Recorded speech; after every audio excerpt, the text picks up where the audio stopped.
Maraming tao ang madalas na nakatuon sa mga material na bagay at mga bagay na panandalian, tulad ng mga uso sa teknolohiya, fancy na sasakyan, o mga label na damit.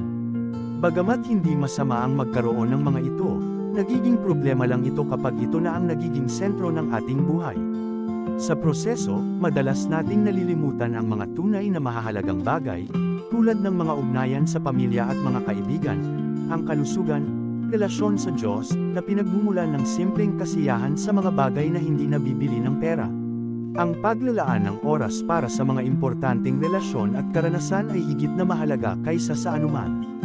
Kung hindi tayo maingat, maaari tayong magtapos na napapaligiran ng mga bagay, ngunit nag-iisa sa tunay na kahulugan ng kaligayahan.